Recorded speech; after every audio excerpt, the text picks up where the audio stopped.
And so someone can get through our protective layers, that ascendant layer, that's how we present ourselves, and that moon layer, which is, how it's our burglar alarm. If someone's broken through our house, now we have a last minute or last effort to protect ourselves, and that's where that moon energy comes from.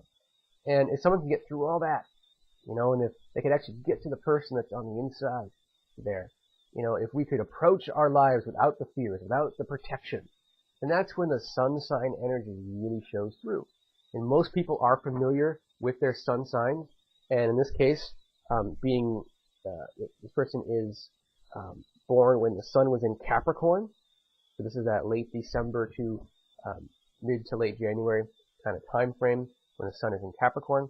And so with the sun in Capricorn, what this says is that on the inside, in a real, at the gut level of who she really is, here's someone who's really good at organizational structures and being a leader, being in charge. Okay, so here's someone that when she's presenting herself with that Sagittarian energy, which is happy-go-lucky, doesn't really care how things go. On the inside, there really is that Capricorn energy that says, no, I like things the way I like them. I'd like to take charge and make things the way I want them, etc. So there is a take charge person on the inside, a very capable person on the inside, someone who can take care of things, get things done. Okay, and that really goes well with her moon energy, that unconscious reactive energy in Virgo. Virgo and Capricorn are both earth signs, and so they're both concerned with practicality and reality and getting things done and getting things done right. And so this is something that she'd be really good at, despite presenting herself a little easier going than perhaps she is on the inside. She can have a very serious side to her. But that is not to say that she doesn't have a sense of humor. Capricorn can definitely be one with a pretty keen sense of humor because of the awareness of the differences between things and understanding distinguishing between different things. And that's kind of where comedy comes from. It's understanding how things relate, how they're different, etc. And so Capricorn, again, it's a very serious side to it, but can also be, fun-loving in its own way.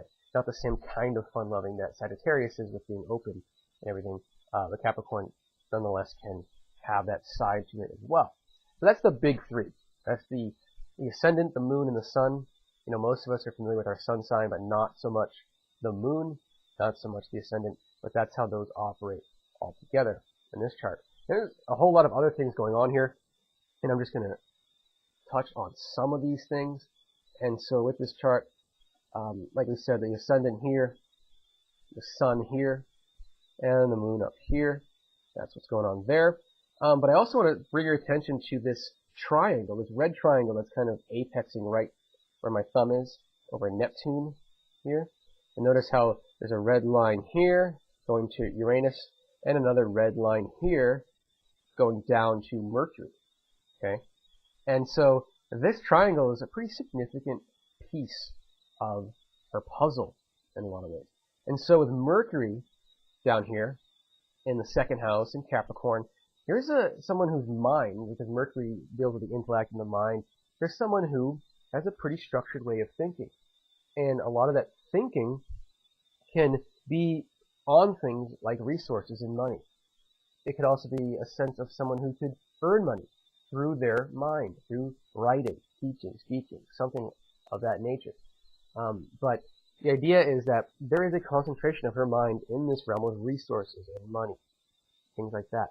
On the other side, where Uranus is up here in the 8th house of other people's resources, other people's money, also deep psychological change within.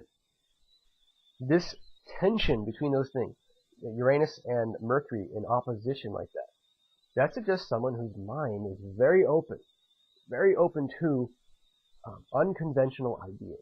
So things like astrology, for example, are something that she'd be open to. And as a Capricorn sun, that's usually not something that's in the realm of realistic and reality and practical and things like that. So there's a bit of a conflict between that attraction to the unknown, attraction to the bizarre, if you will, and that's in slight contrast with who she is on the inside, that Capricorn. But that's not to say that she couldn't put that unconventional interest to good use. That's a good application of those energies, is to say, here's someone's an attraction to this kind of thing, this out there sort of realm, and putting it to good use, using that Capricorn energy that she has good access to, and putting something even unconventional to a conventional practice or conventional use.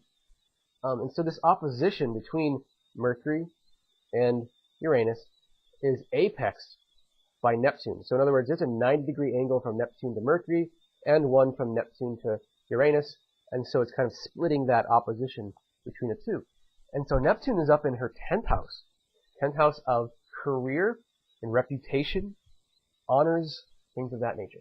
Neptune is a planet that deals a lot with the spiritual side, intuition, delusion as well on the other side of that.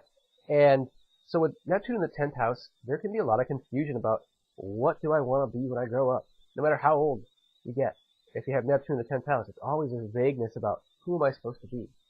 And the reality with Neptune in the 10th house is that unless you have a spiritual direction, something that deals with intuition and spirit and service, service to others, then that's when the Neptune in the 10th house becomes a confusing thing.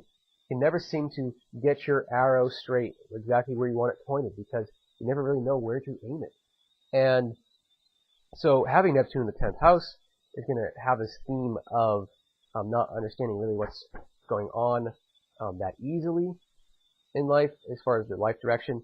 But with the connection here to the Mercury and Uranus, it would suggest that potentially some of those unconventional ideas, unconventional interests, that could be, if it could be applied in a service-oriented way, such as counseling, alternative counseling, like I'm doing right now, it's kind of an astrological counseling. That's a good fit for that energy. There's plenty of other kind of fits for that energy, but the idea is that something that is in line with service to others, that's spiritually based, that brings in the unconventional ideas, because here's someone that's going to disagree with everybody because she's trying to establish herself from all the norm that she sees, that she's so aware of. And that's an opportunity to go into that realm that's different from everybody and make it useful. Use that Capricorn energy to make it all useful for her.